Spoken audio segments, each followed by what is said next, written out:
Settle down. What's up, guys? Welcome back to another video on Elevated Media's channel, my channel. Welcome back. Today I'm gonna be cleaning up the engine bay on the F30. Actually, let's just go ahead and pop the hood for now. We'll make it look stancy too. Just for you guys.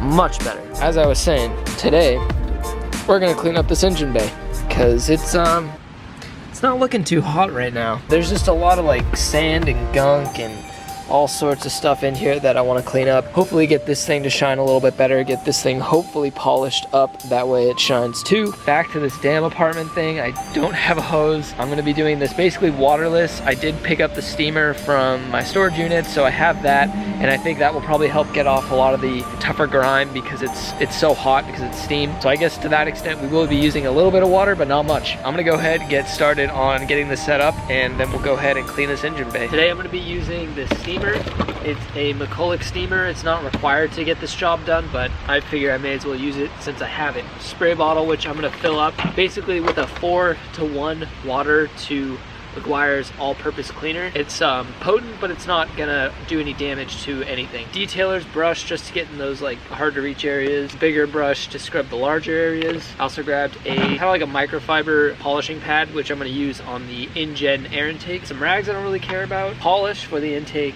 And of course some rubber gloves. So I'm gonna grab the spray bottle, fill it up with just water, fill it up probably I'm gonna try and get it as close to 3/4 of the way as possible.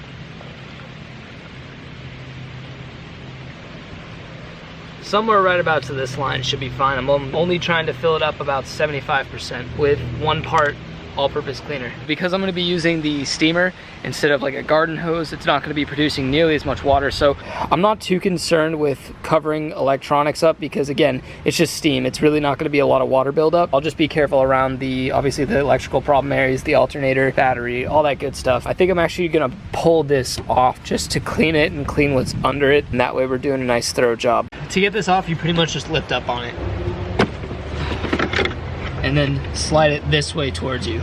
We'll go ahead and clean this foam pad as well. Come to find out, guys, I didn't know what this was used for, but it's actually to silence the pistons and everything going on in the head of the motor. So that's kind of funny. I didn't know. I thought this was for water protection, but it's actually for sound muffling. There it is. It's a raw, naked N26. You can see like all these areas here that are full of grime, like right up here. Now I have access to all this so I can do my best to clean it up. I think when it comes to detailing your engine and cleaning it and whatnot, it's best to just do it slow and be detailed and don't go and like rush over areas. So in order to keep this simple, I'm gonna start from the back and work my way forward. So I'll probably start by cleaning up right underneath the windshield wipers, that plastic, and then we'll probably move to the motor itself, and then we'll jump to the sides here, probably do the intake in the front last. Look at this though, boys. No oil leaks. I know this spot here is typical for pooling oil. She's solid. It's a pretty nice N26.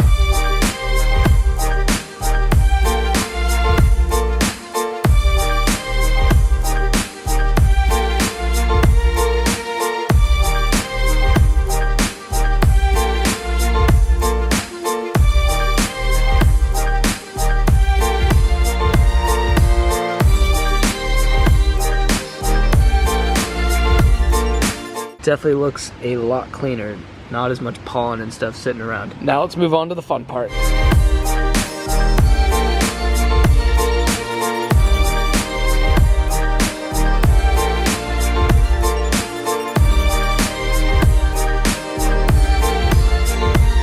Motor is pretty much all done. It's just time consuming because there's so many nooks and crannies. Definitely worthwhile to get a lot of that gunk off, and it wasn't as bad as I thought it was going to be. It's just really hard to get into like all these crevices and all that stuff. The steam definitely helps. Since the cover is part of this, I'm going to go ahead and clean up this foam and this cover here.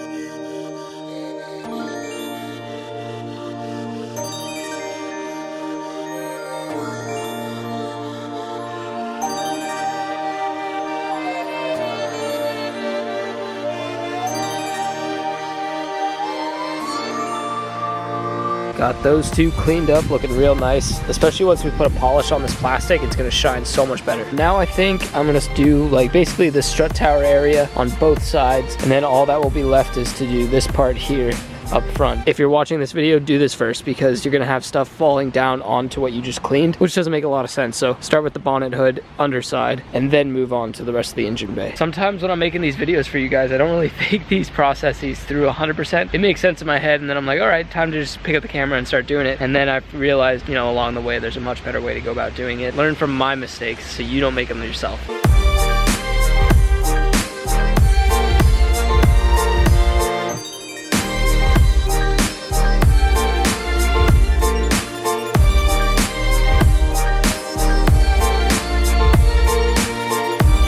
Look what I just found in my strut tower.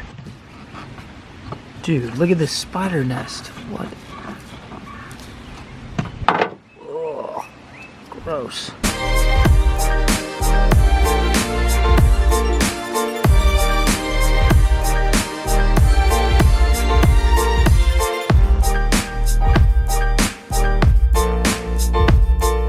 So now these areas are both cleaned up, and all that is left to do is this front area with the intake. We're almost there. Then we're on to using the protectant. To do that, I'm actually going to be using this Fusion 5 guard, which is for any plastic. It's supposed to clean and protect and make it shine. Little tip, you can actually use this on your tires too. It actually makes for a great tire wet.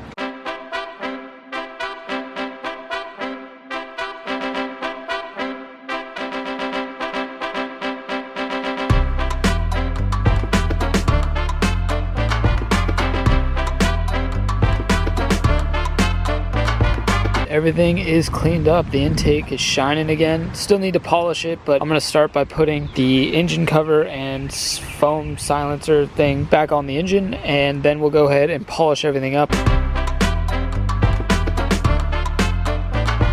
Engine cover's back on. Next, I'm gonna work on polishing up this here and see if we can make it a little less janky looking.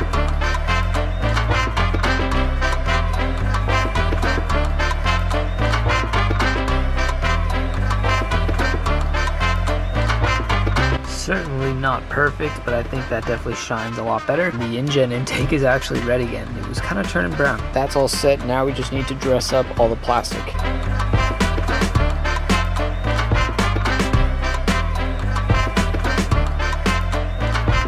All done now. Everything is dressed up in the engine bay, and this is how it came out. Definitely a nice improvement from before. Like, this engine cover is so much cleaner now. All these panels here that are flat that you normally would never wash, they do collect a ton of grime, and it's just so much cleaner now. One other thing I noticed too when I was changing out or cleaning underneath the strut tower, if you look at the camber on this side, there's about maybe a 1/4 inch on this side of space and maybe about 1 inch on this side of space.